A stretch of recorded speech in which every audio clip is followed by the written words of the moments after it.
প্রজ্ঞাপন ছাড়া কোনো ধরনের আশ্বাসে কর্মসূচি প্রত্যাহার করা হবে না বলে জানিয়েছেন সরকারি প্রাথমিক বিদ্যালয়ের শিক্ষকদের একাংশ। তবে সচিবালয় বৈঠক শেষে সন্ধ্যায় প্রতিনিধি দলের সদস্যদের একটি পক্ষ জানিয়েছেন যে তাদের দাবি মেনে নেয়ার আশ্বাসে আন্দোলন প্রত্যাহার করা হয়েছে। দশম গ্রেড বাস্তবায়ন সহ ৩ দফা দাবি আদায়ে কেন্দ্রীয় শহীদ মিনারে তৃতীয় দিনের মতো অবস্থান কর্মসূচিতে সরকারি প্রাথমিক বিদ্যালয়ের শিক্ষকরা। সোমবার বিকেল ৫টার দিকে বৈঠক করতে সচিবালয়ে যান শিক্ষকদের ১৭ সদস্যের প্রতিনিধি দল। অর্থ এবং প্রাথমিক ও গণশিক্ষা মন্ত্রণালয়ের সচিবের সাথে ১.৫ ঘণ্টারও বেশি সময় বৈঠক চলে।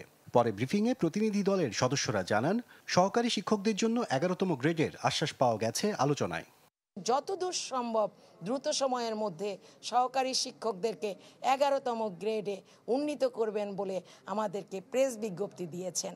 এটাই আমি মনে করি এই মুহূর্তে প্রাথমিক বিদ্যালয়ের সহকারী শিক্ষকদের অনেক বড় বিজয়।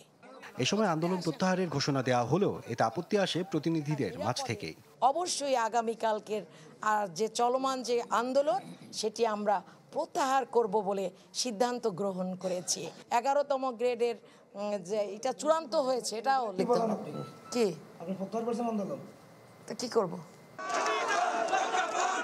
পরে শহীদ মিনার থেকে আন্দোলনকারীদের একাংশ জানান, প্রজ্ঞাপন ছাড়া কোনো ধরনের আশ্বাসে প্রত্যাহার হবে না কর্মসূচি। আমরা রাজপথে আছি, প্রজ্ঞাপন ছাড়া কোনো শিক্ষক এখান থেকে যাবে না।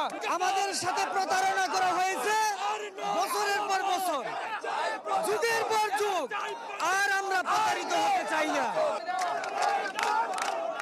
এছাড়া শিক্ষকদের উপর হামলার সুষ্ঠু বিচারের দাবি জানিয়েছেন আন্দোলনকারীরা।